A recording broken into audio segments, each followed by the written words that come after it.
fiery horse with the speed of light, a cloud of dust, and a hearty hi-yo silver, the Lone Ranger.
With his faithful Indian companion Tonto, the daring and resourceful masked rider of the plains led the fight for law and order in the early western United States. Nowhere in the pages of history can one find a greater champion of justice. Return with us now to those thrilling days of yesteryear. From out of the past come the thundering hoofbeats of the great horse Silver. The Lone Ranger rides again. Come on, Silver. Let's go, big fellow. I'll Silver. Away!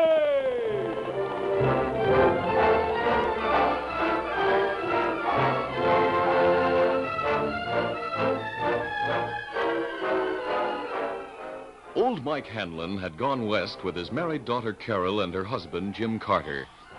Mike missed the East almost as much as he did the old country. The West frightened him, and though Mike wanted people to think he was brave and able to take care of himself, the only one whom he could convince was his grandson Tommy, 9 years old.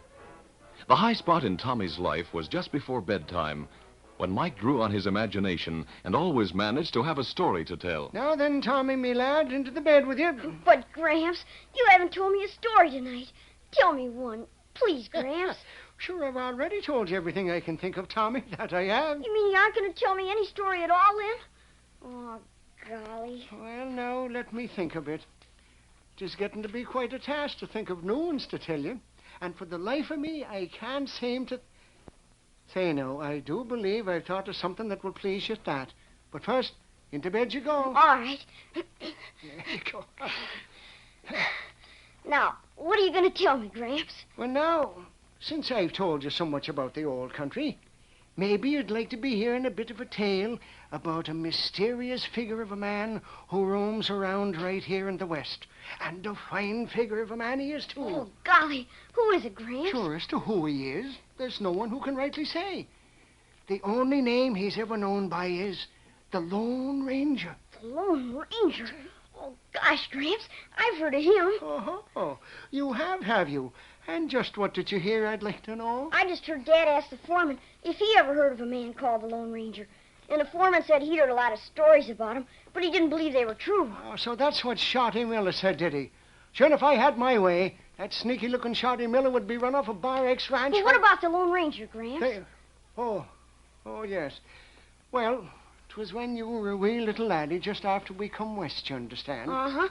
Then what? 'Twas at that time I saw the Lone Ranger. Oh, what's he like? Well, no, from what I've heard, that is, from what I saw myself, you understand. The Lone Ranger's a tall, handsome figure of a man, astride a fine white stallion who wears a mask. Oh, Gramps, a horse with a mask on would look funny. No, there you go, getting me all mixed up. 'Tis the Lone Ranger himself who wears the mask. Oh, well, Why does he? Because he helps people out of trouble. And he just don't want to let outlaws and other spalpeens know who he really is. So, he don't let anybody know. Oh, and did he help you get out of trouble, Gramps? Did he? Well, see here now, Tommy. 'Tis getting late and you'd better get right to sleep. Aw, Gramps, you promised me a story, and I bet you were going to tell me about how the Lone Ranger helped you get out of trouble. And now you won't tell me. He did get you out of trouble, didn't he, Gramps? Tell me, please. No. Well, no, of course, Tommy. Remember, 'tis forcing me you are to tell the story. Aw, tell me, Gramps. Tell me what happened. Well, all right. You see, 'twas before Jim, your father, could afford much help here on the ranch, and he depended a lot on me. So one day, I strapped on me guns and set out to ride alone into the hills after some strays. Oh, but Gramps, I never saw you even with one gun. I didn't know you could shoot or ride much either. No, see here, me lad, if you keep interrupting, there'll be no story. Now, in this story, I could ride and shoot with the best of them. Anyhow, I set out and rode into the hills, and like I said, and being afraid of neither man nor beast, sure, I'm not the least bit worried when I see several heathen redskins riding towards me on the trail. Indians? Oh, Gramps, what did you do?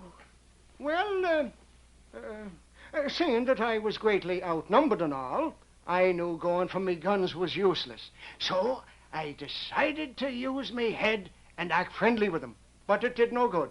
Them ornery redskins started waving the tommyhawks, screeching and dancing But around. you said they were on horses, Gramps. Huh? Oh, yes. Well, they did the dancing after they took me to the village and had me tied up in a wigwam. And I was sure it was the end of Mike Hanlon, I can tell you. But what about the Lone Ranger? The Lone Ranger. Oh, yes, I was just coming to that. Well, there I was, thinking me end had come, when someone slit the back of the wigwam and came crawling in. Golly. In a minute, he cut me ropes. It was the masked man, the Lone Ranger himself. Mike, says he, we'll have to fight our way out, just the two of us. Lead on, says I. So with guns blazing, we fought our way through the howling mob of redskins, and leaping to our horses, we got away safe and sound. Gosh, I sure bet you were scared, Gramps. Who? Me? Well, I'm glad you brought that up, me lad. For you see, after we got away from those redskins, the Lone Ranger said, Mike, says he, you're a very remarkable man and a very brave one.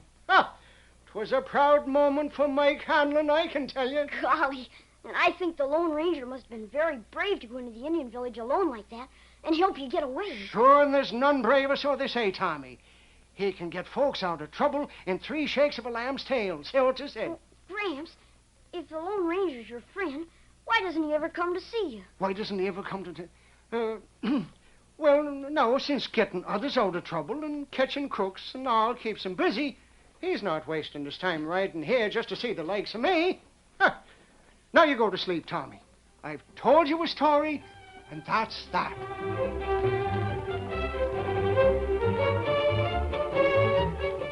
It was several days later when Dan Reed, 14-year-old nephew of the Lone Ranger, was in the general store in town. He looked up with interest as Mike and his grandson Tommy entered. Now, Tommy, like I just said, you better forget about it. Oh, but Gramps, I want to know. Oh, say, mister. Well, what can I do for you, son? Howdy, Mike. How do you do, Jed? Did you see the man who got off that big white horse at the hitch rack? Did you? Well, now, can't rightly say that I did. Fact is, I haven't even noticed the horse you mean, son. That white stallion belongs to me. To you? Oh, gee. Don't you believe me? Oh, sure, I believe you, but only I was hoping he belonged to the Lone Ranger, that's what. Oh, do you know the Lone Ranger? No, but Gramps does. They're good friends. He told me so. Didn't you, Gramps? Didn't you? Now, see here, Tommy boy. Why don't you just forget that tale I told you? There's no But use you in told me the Lone Ranger saved you from the Indians once, and that he said you were a very remarkable and brave man. No, Tommy. Hush up. Oh, here's a slip of paper with me order written down on it, Jed. I'll have it ready for you, Mike. Come back in about half an hour. Good, we'll be back then. And say, young fella, don't you go around repeating what Tommy here was saying about the Lone Ranger. You see, the folks might think that, well, that I was boasting a bit.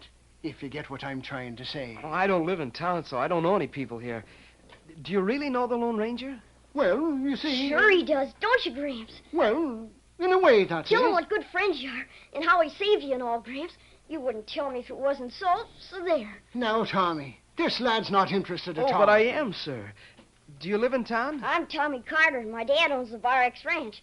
And my Gramps live with us, don't you, Gramps? That I do. Well, come along, Tommy. I have other places to go. Goodbye, me boy. Goodbye. Goodbye. See you in half an hour, Jed. Come on, Tommy. Old Mike's been telling boys stories again. Wait till it gets around that Mike says he's a friend of the Lone Ranger and that he's supposed to be remarkable and brave. Mike's sure going to get a lot of ribbon when that spreads through town. He seems like a nice old man to me. Well, sure he is. But the old man's scared of his own shadow. Nothing remarkable or brave about Mike. There's your stuff. Anything else, son? No, thanks. That's all today, sir. Here's the money. That's just right. Thanks, and come again. I'll be in again soon. Bye.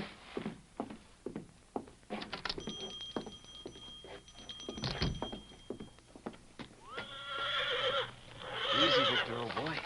Easy, fella. There. That'll be all right in the saddlebag, I guess. Steady, boy. Come on, Victor.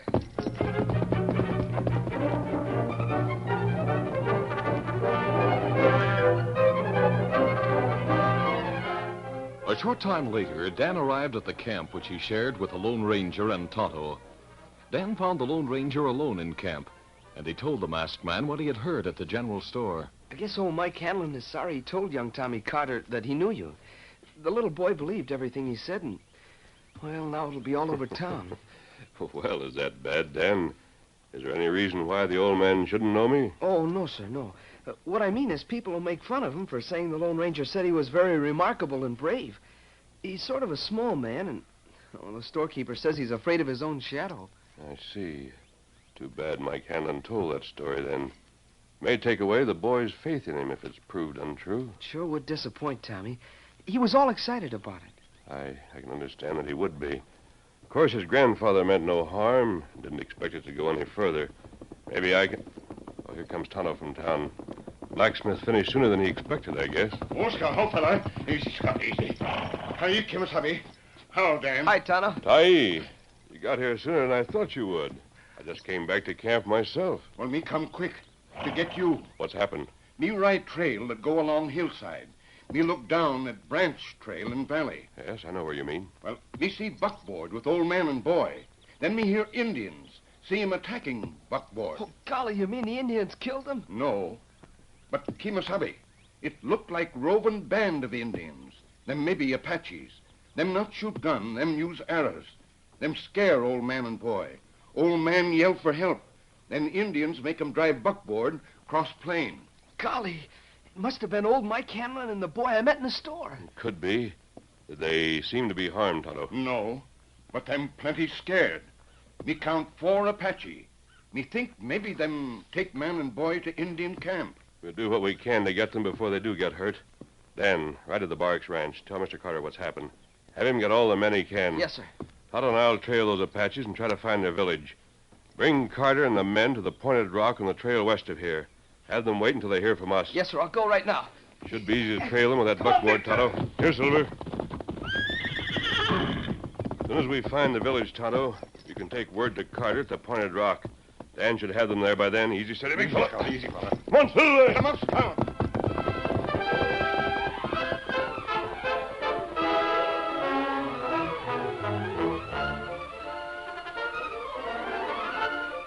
The curtain falls on the first act of our Lone Ranger story. Before the next exciting scenes, please permit us to pause for just a few moments.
now to continue our story. The Lone Ranger and Tonto set out on the trail left by the Apaches who had captured old Mike Hanlon and his grandson Tommy Carter, while Dan rode hurriedly toward the Bar X ranch to tell the startling news. Meantime, a short, stocky white man stood talking to the chief in the Apache village. Did your braves get the old man and the boy, Chief? Braves put 'em in hut at edge of village. Good. There's more firewater for Chief and braves in that bundle there on the ground. When Shorty Miller gives his word, he keeps it, huh, Chief? You good friend to Apache. See that your braves don't get too much of that stuff so they can do a good job with what I got a plan for tonight, Chief. Now, I'll ride back to the Bar X. It'll be sundown by the time I get there. I'll tell Carter his father-in-law and the boy left town some day ago. Something must have happened. I'll see that he gets some men together for a search. And I'll make sure they search in the wrong direction. That good. Me send many braves, steal 'em horses from ranch, while white men make search. I already told you where they can find a herd of prize horses at the Bar X. As soon as your braves get 'em, break camp and head for the Pecos Valley. Apache go tonight take prize horses. After things quiet down, I'll meet you at your new village. I know where we can sell them horses for plenty of wampum, Chief. That's good. Now, tonight, before you break camp, turn the old man and the boy loose on foot. By the time they finally get back to the ranch, your tribe will be plenty far away. I'll be getting on to the Bar X spread. Easy there. Adios, Chief. Uka! Get up there.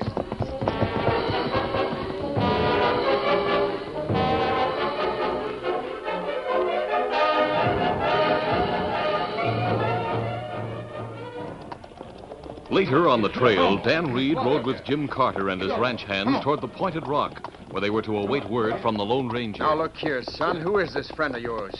How do we know he'll do as he says? Oh, he will, Mr. Carter. Don't worry. He went to trail the Apaches to their village, as I told you. Those Apaches harm old Mike or Tommy. Look, boss. Somebody coming along the trail. Who? Victor. Yeah, it looks like Shorty Miller. What in tarnation is he doing out this way, I wonder? I noticed he wasn't around when we started out. Who's he, Mr. Carter? A foreman. He should have been back. Ho now. Shorty, what are you doing out this way? Where you been? Hey, you see, Jim? Oh, Mike and Tommy's been captured by Redskins. I was looking for you back at the ranch so as you could ride with us. What makes you so sure they're taken by Redskins, Jim? Who told you that? This boy told us. He brought the news to the ranch. So this kid brought the news, huh? How do you know about it, kid? A friend of mine saw it happen. I went for help while he went to trail the Indians to their village. Say he's trying to trail them to the village? That's right. The boy's friend is going to send us word where the village is when we get to Pointed Rock. I see. That's pretty terrible, Jim, having the old man and Tommy taken by them Indians. You and the men go ahead to Pointed Rock. As for me, I'm going to try to find the Redskins' trail on my own. If I do, I'll report back to you. All right, Shorty. Get up there. All right, let's go, boys. Get up, Come on, get up.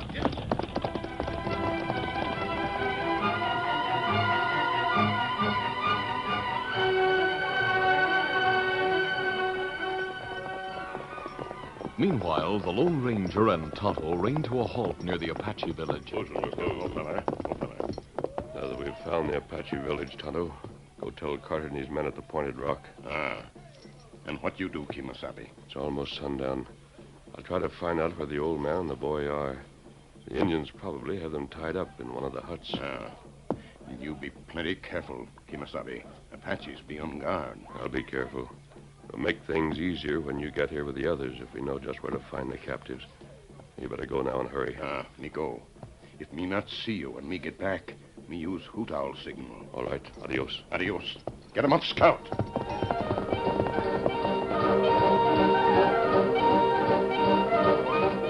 Meanwhile, the two captives, old Mike and Tommy, spoke in low voices as they huddled together in one of the huts and listened to the weird noises of the Apache village. Golly, Gramps, I'm scared, but I know you'll fix things somehow, won't you, Gramps? Huh?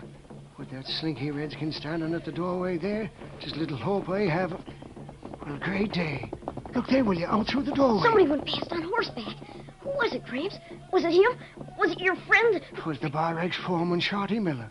Riding by nice as you please, with none of the Redskins paying him any mind at all. Gramps, Dad sent Shorty to get us. That must be why he's here. I'll tell the guard that somebody's come for us. Come on. You not come out. You stay in hut. The man who just rode past, he come for us. No, him go see chief. Him friend Indians. Him not come for old man and boy. You stay. Sure you don't make any sense. Shorty's come for us, and I'm going to let him know that we're ready to leave. Now get out of my way, Redskin. You stay in hut. I said out of my way. You not go. You tomahawk. Gramps, look out! Now, give me that thing. No heathen Redskin can wave a devilish hatchet in my face and get away with it, says I. For this wrinkled old man die. Old and wrinkled, am I? This will teach you, you ornery Redskin. Gramps!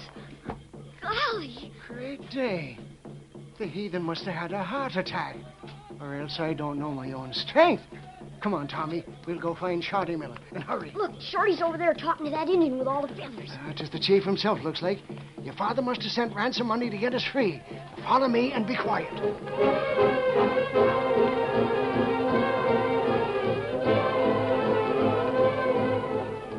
Mike, followed by Tommy, watched his chance. Then, moving carefully, the old man and boy reached the shadow of the chief's wigwam. Meantime, in front of the wigwam, about 10 feet away, the chief and Shorty Miller stood, with their backs half turned to the wigwam, and their heads turned away as they looked toward the trail that led to town. Shorty was talking. Boy's father's leading a lot of men in search of this village, Chief. That's not good. We not got many braves. Maybe 10, 12. Have a few of your braves take the old man and boy out of the camp. Ah. I'll go meet 'em and bring 'em here. Let 'em search the village. Make a liar out of that boy I told you about. Now get the old man and kid away quick so that... Look out, Chief! You're an all-good scheming whelp of a coyote. I'll get your gun. Oh, no, you won't. Let me go. As Mike had grabbed at Shorty's gun, Shorty grabbed the old man's wrist. As the two men struggled, the gun went off, sending bullets flying wildly over the chief's head. Oh, you're trying to kill the chief, huh? Well, he'll tend to you for that. You made the gun go off. If I can get it, you'll be sorry. And that big fat chief, too. I've had enough of this. I'll bust your arm. Let go. Let me up. There, I got the gun now. He's harmless, Chief. Now, get up, you. Now, look here, Shorty Miller. Old man shoot a chief of Apaches. Now him die. Oleta! Hey, you get away from me. Let me go. Shorty, don't let him take Gramps away. Hey, now, wait, Chief. What are you planning to do? Braves tie white man to stake. Him die by fire. No, you can't do that. Let him go. I didn't figure Chief on it. not listen, white friend, now. Braves follow law of Apache. Old man try kill chief, him die. Hola!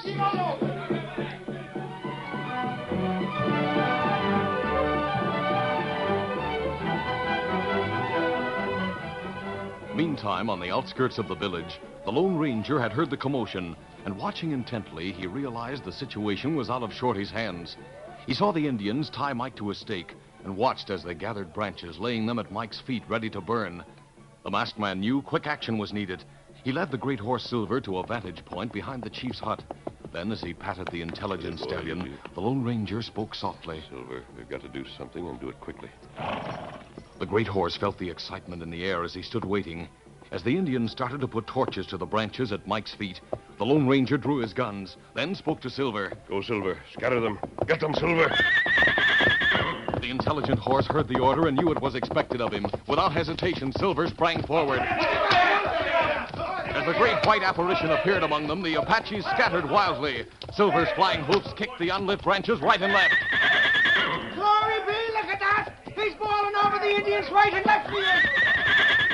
While the Indians, numbering about a dozen, had their attention riveted in fear on the magnificent white stallion that seemed like an avenging messenger from the gods, the Lone Ranger moved swiftly to a position behind the chief's back.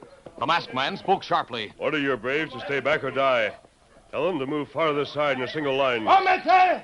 Amete! Lo Tahoe! Now, you walk over there and untie that old man. Walk. The Indians, at their chief's orders, had moved far to one side and stood watching in a single line. Mike and Tommy looked on in fascination as the chief walked slowly forward until he stood near Mike. Then the Lone Ranger spoke again. All right, Chief. Untie him. Oh, the saints be praised. My grandson Tommy. He's right over there with Shorty Miller. You, Miller, bring that boy over here. Honest, mister, I couldn't stop him. Shorty's to blame for all this, that he is. Like as not, Miller, if it hadn't been for the masked man and the white stallion... Uh-oh. I'm beginning to think from what I've heard... Golly, Gramps, he must be your friend, the Lone Ranger who came to save you. It's just like before. You know, the story that you told. The Lone Ranger? Oh, great day. You knew I wouldn't let a friend like you down, didn't you, Mike? You know my name, too. Could I forget it? I saw how you stood up to Miller and all these Indians a while ago, Mike.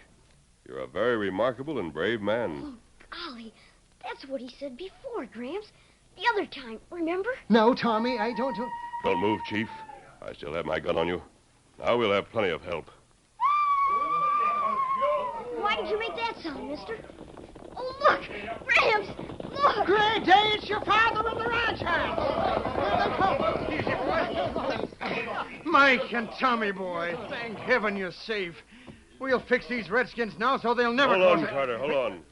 Masked man. That white stallion.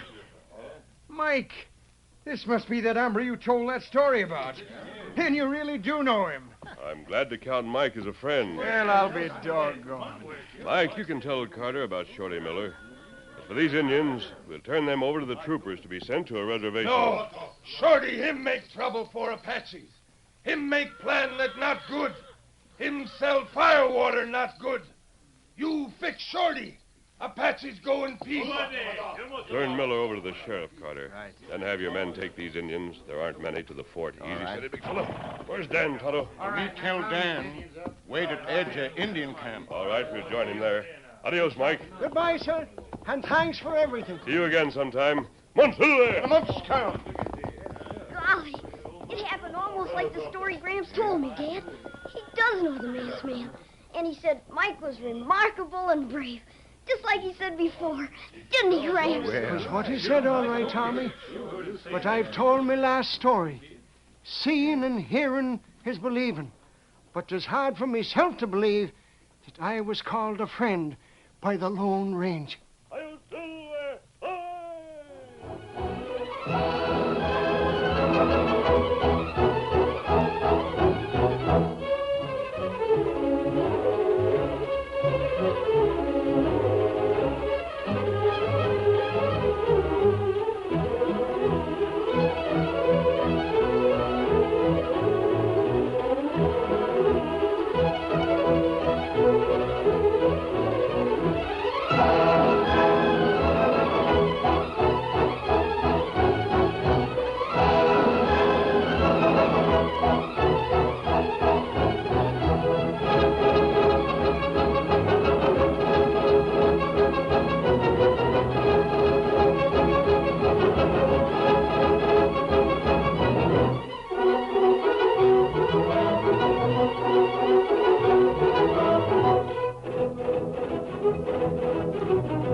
This is a feature of the Lone Ranger Incorporated, created and produced by George W. Trendle, directed by Charles D. Livingston, and edited by Fran Stryker.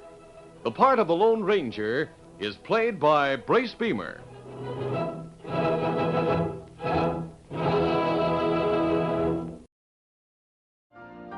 You've been listening to the OTR Gold Network. Find more classic radio at otrgold.com.